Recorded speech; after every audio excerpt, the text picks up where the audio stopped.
Tear your soul apart.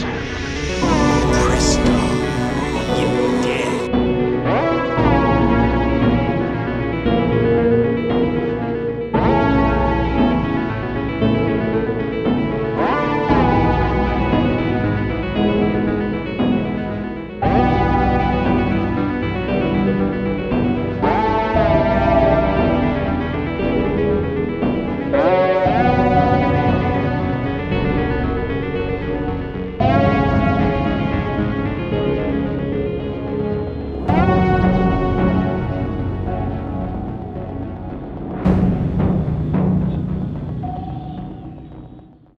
Hello les amis, nouvelle vidéo rétrospective et cette fois-ci un doublé.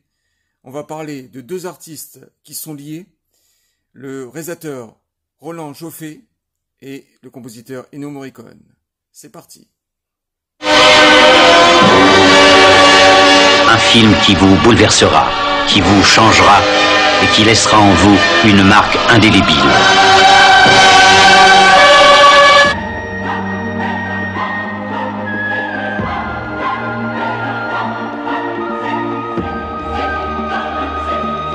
Quelque chose, de la morphine, Non, n'importe nous quoi. n'avons rien.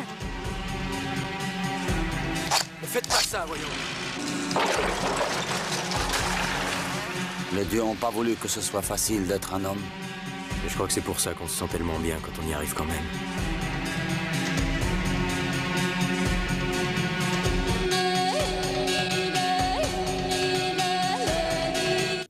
Première partie. On va s'intéresser d'abord au réalisateur Roland Joffé. Roland Joffé est un réalisateur anglais qui a commencé sa carrière professionnelle par être médecin, oui, bien médecin. Très vite, il fait du théâtre, il s'intéresse au cinéma et il débarque fraîchement en 83 aux États-Unis pour tourner son tout premier film, qui est un chef-d'œuvre pour moi, qui est La Déchirure. Qu'est-ce que raconte La Déchirure? Ça raconte tout simplement le génocide cambodgien qui s'est passé entre 75 et 79. C'est un film de guerre, je dirais plutôt un drame historique où on suit les aventures de deux personnages, un reporter de guerre et un traducteur. Et à travers ces deux personnages, on va bien sûr suivre tout ce génocide, qui était un génocide dans tous les sens du terme, c'est-à-dire à la fois meurtrier, mais aussi une doctrine idéologique, où le chef du parti était Pol Pot, un tyran sanguinaire. Dans une première partie du film, on suit les événements politiques, on suit les réfugiés, les ressortissants étrangers qui essayent de quitter le pays. Le début du film, on commence 2 jours avant l'arrivée des Khmers rouges, cette armée sanguinaire, et on suit tous ces personnages qui essayent de plus ou moins de s'enfuir. Et il faut dire une chose, c'est que la capitale, qui était Phnom Penh, si je le prononce bien, la capitale du Cambodge, a été évacuée, tous les habitants ont été évacués en 24 heures, donc des milliers de gens. Et au départ, on suit donc nos protagonistes, nos anti-héros, essayer de quitter le pays pour arriver jusqu'à l'ambassade de France, où tous les ressortissants étrangers sont parqués. Donc la première partie est hyper réaliste, une photographie, une mise en scène très proche du cinéma de guerre, enfin du reportage de guerre. On est très proche de Frédéric Rossif, bien sûr. Donc hyper réaliste, des scènes très chocs, mais à la fois très attendrissant, parce que tout transpire à travers ces personnages, à travers ces acteurs. Et la deuxième partie du film, cette fois-ci, on se retrouve plus dans un film de cinéma. On bascule dans un survival et on suit les aventures de notre traducteur cette fois-ci, qui est Dithpran plutôt. Et à travers ses yeux, on découvre ce génocide, on découvre toutes les tortures psychologiques qui est imposée au peuple cambodgien. Ce film est déchirant sur plusieurs plans parce que c'est une histoire d'amitié avant tout. Même si dans la première partie il y a un côté politique, il y a un côté de réflexion très poussé sur l'incompréhension. Et la deuxième partie, ben voilà, c'est on fait connaissance, comme je viens de vous le dire, avec tout ce génocide, avec toute cette organisation criminelle et d'horreur à travers les yeux de Dith Pran. Donc ce film a eu un énorme impact en 84 quand le film est sorti. Succès critique, succès public, et en plus de ça, 3 Oscars qui a été gagné. Donc l'Oscar du meilleur acteur, Oscar du meilleur second rôle et Oscar de la meilleure photographie, mérité en tout cas pour l'Oscar du meilleur second rôle masculin, parce que en fait l'acteur qui interprétait le personnage de Dith Pran était un non professionnel et il transpire la vérité, transpire le naturel à travers ce personnage, et il mérite vraiment son Oscar. Sans compter les multiples récompenses qu'il a eues à travers le monde, à travers les différents festivals. Il a eu un British Awards aussi. Donc ce film, pas besoin de vous le dire, est un chef-d'œuvre, malheureusement boudé par la plupart de mes confrères youtubeurs qui n'ont jamais fait de vidéo là-dessus, ni sur Roland Joffé d'ailleurs. Pour moi, c'était un crime, je pense. Donc c'était important pour moi de faire un devoir de mémoire et d'essayer de faire connaître ce film qui a eu un gros succès à l'époque, malheureusement un peu oublié au fur et à mesure des années. Voilà, si vous voulez le découvrir, c'est un chef-d'œuvre, un premier film. C'est très rare dans la carrière d'un réalisateur d'avoir fait un premier film et un tel choc visuel. Donc La Déchirure, un film à découvrir absolument. Deuxième film de la sélection, The Mission. The Mission est un chef-d'œuvre, Palme d'Or 86. Faisons un petit peu un récap. Le premier film, 3 Oscars, un Golden Globe, une multitude de récompenses. Deuxième film, une Palme d'Or. Comment faire mieux dans la carrière de Roland Joffé? The Mission est un film historique qui raconte la conquête du Nouveau Monde. Et on suit à travers 2 personnages la même chose que dans le premier film, un jésuite et un conquistador portugais, une histoire de rédemption. Un qui essaye de trouver sa rédemption auprès des autochtones de l'Amérique du Sud, et l'autre qui essaye d'effacer ses erreurs du passé. C'est un film avec une photographie parfaite, une réalisation aux petits oignons, une musique Ennio Morricone. C'est pour ça qu'on va faire un parallèle avec Ennio Morricone par la suite. C'est un grand film qui a eu un énorme impact à sa sortie à l'époque, public et critique, surtout critique, avec cette fois-ci un casting hollywoodien. On retrouve Robert De Niro et Jeremy Irons, un dans le rôle du conquistador portugais et l'autre dans le rôle d'un prêtre jésuite. C'est un film extrêmement hollywoodien cette fois-ci, hein. On est dans l'hyper-réalisme aussi, mais dans un côté très historique. Et ce film est un pur joyau, qui n'a pas été oublié cette fois-ci par les cinéphiles et par les critiques. On fait souvent écho à ce film, et c'est un film à découvrir et est un chef-d'œuvre à voir absolument. Troisième film de notre sélection, La Cité de la Joie. Un film tourné dans les années 90, en 92 pour être plus précis. Ce film est cette fois-ci un film beaucoup plus humaniste, beaucoup plus moderne, qui se situe à peu près dans les années 80.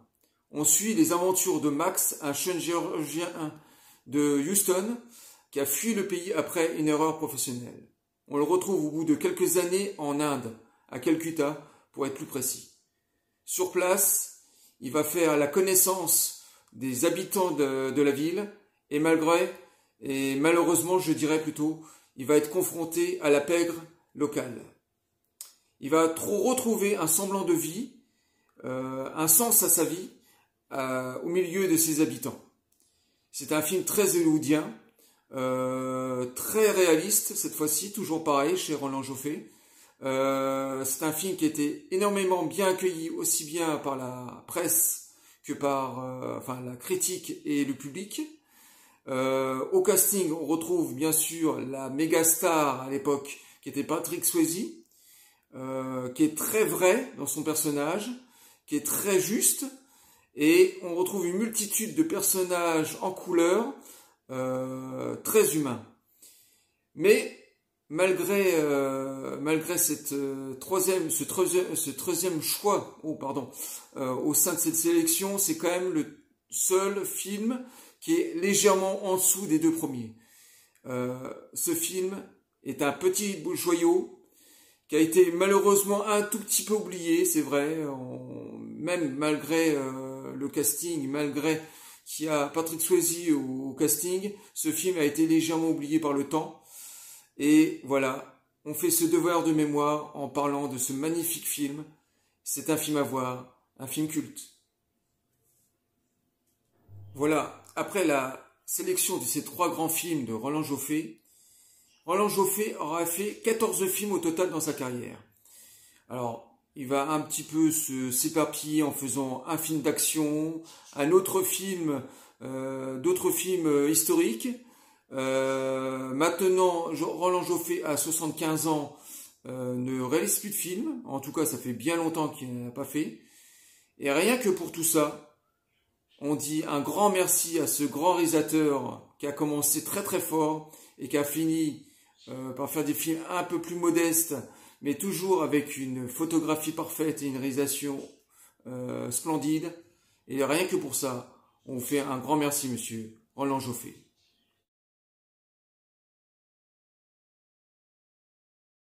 Deuxième partie de notre rétrospective, le maestro Ennio Morricone, qui fait un parallèle avec Roland Joffé parce qu'il a fait la musique de The Mission et de La Cité de la Joie.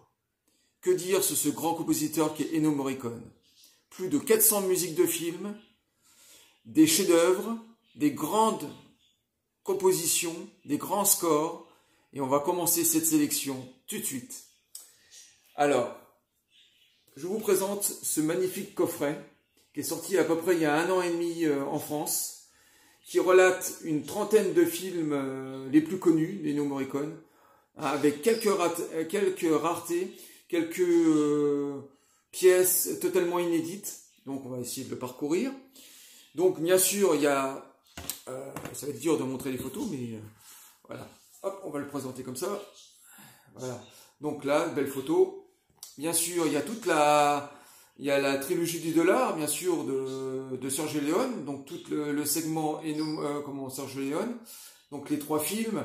Il était une fois dans l'Ouest, là, il y a pour une poignée de dollars, pour quelques dollars de plus. Donc tout le segment Sergio Leone, pareil, Sergio Leone.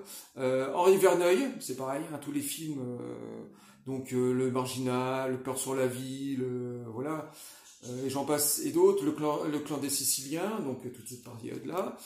Ensuite, quelques raretés aussi sur des films documentaires italiens, voilà, c'est cette partie-là. Donc là, c'est des pièces assez rares. Sur l'autre, toujours Henri Verneuil, hein, toujours associé à Belmondo, par exemple. Hein. Après, Brian De Palma, hein, Les Incorrectibles. Quelques films français, bien sûr, hein, tous les films français qui sont là. Cinema Paradisio, je veux dire. Voilà, et puis le dernier segment, c'est, je sais pas pourquoi ils ont fait ça, c'est 2 disques sur la sélection Tarantino. Donc on sait que Tarantino a souvent rendu hommage au maestro et que Ennio Morricone a travaillé sur les films de Morricone. Donc voilà. Et puis aussi au milieu, j'avais oublié de préciser, il y a aussi quelques raretés comme Orca par exemple. Des films de science-fiction comme l'Android aussi qui sont totalement inédits, des scores qui sont jamais sortis en vinyle à l'époque. Donc ce magnifique coffret contient à peu près 30 films, voilà, je sais pas, 27 ou 30 films, je sais plus exactement. Et ce sont pratiquement les scores entiers, donc ça va entre 30 et plus d'une heure par film. Donc c'est magnifique, et ça c'est sorti il y a 1 an et demi. Vous pouvez encore le trouver assez facilement dans les FNAC, hein, je pense que si vous faites un peu de recherche, vous l'avez. Donc Ennio Morricone, une pièce à collectionner pour tout le matérialiste. Et puis maintenant on va parcourir individuellement tout ce que je peux avoir autour. Donc la musique de The Thing, voilà, magnifique, Carpenter, rien à dire. Écriture Carpenter, mais avec une signature aussi très prononcée Ennio Morricone. Hein, on pourrait croire à la première écoute que c'est du pur Carpenter, mais en fait non. Il y a une tonalité, il y a une patte prononcée Ennio Morricone. Après, bon, on va reprendre Le Bon, la Brute et le Truand, hein, magnifique. Hein, du pur joyau du score western spaghetti à la Ennio Morricone, pas besoin de vous le dire. La trilogie du dollar, donc voilà, je sais plus lequel est lequel. Ah bon, voilà, pour quelques dollars de plus et pour une poignée de dollars, donc voilà. Les deux, c'est pareil, qui existaient sur un seul et même disque, mais là ils l'ont réédité individuellement, donc c'est très très bien. C'est ce que je recherchais, donc sorti il y a quelques années. Voilà, il était une fois dans l'Ouest, hein, le cultissime grand film d'Ennio Morricone, d'Ennio Morricone de Sergio Leone, voilà, une fois dans l'Ouest. Et là, c'est une compile que j'ai trouvée pour 1 euro dans un magasin d'occasion à l'époque. C'est une compilation d'une dizaine de films de western qui était composé par Ennio Morricone, donc extrêmement rare. Dedans on retrouve Django, on trouve Santana par exemple, des films comme ça, et ce sont des scores qui sont très très rares. Ce disque faisait partie d'une collection, enfin d'un coffret qui a été édité il y a une quinzaine d'années, voire une vingtaine d'années, et bien sûr le coffret a été vendu à l'unité, et ça c'est une des pièces qui faisait partie de ce coffret. Donc c'est que des films extrêmement rares dans la composition du maestro Ennio Morricone. Et dans la partie vinyle, alors on reprend le clan des Siciliens, donc un score totalement dans le style. On retrouve toujours ces siffleurs, on retrouve toujours ces voix lyriques de chanteuses. Voilà, cette marque très prononcée du polar français. Donc le clan des Siciliens, pardon de vous le dire, magnifique. Ensuite, le professionnel, hein, toujours. Alors là, cette fois-ci, on est plus dans un score un peu plus classique parce qu'il y a des élans comme ça. On reprend des thèmes classiques, hein, et puis Chimay, par exemple, le thème principal qui revient dans le film, magnifique. Pas besoin de vous le dire, un chef-d'œuvre, le professionnel. Ensuite, Mon nom est personne, hein, comédie, enfin western comédie avec Terence Hill. C'est pareil, hein, on est toujours dans l'écriture western spaghetti, avec ces élans de thèmes héroïques, très émouvants aussi. Voilà, dans sa comédie, hein, enfin une partition comédie bien sûr. Voilà, Mon nom est personne, un vrai classique. Cette fois-ci, faisons un petit passage par Brian De Palma avec la musique de Outrage. Donc là, c'est extrêmement dramatique. Tous les thèmes sont d'une touchant, déchirant, une orchestration parfaite, que dire, un chef-d'œuvre, Outrage. Une compilation qui était une simple compilation qui était sortie dans les années 70, rééditée dans les années 80. Avec toutes ces musiques western, là entre autres, parce qu'en fait il y a eu plusieurs compilations de cette même collection, et là c'est seulement dans sa période western. Sinon il y avait plusieurs compilations où il y avait les drames, il y avait les polars, ou bien les films historiques, et ça malheureusement je les ai pas, j'ai que cette partie western, donc compilation. Ensuite, un autre faux western, cette fois-ci, il était une fois la Révolution. La partition est magnifique. On est encore dans une structure western, même si c'est pas, même si c'est un faux western. On parle de la Révolution, là, au début du 19e. Donc voilà, un classique, une grande partition magnifique.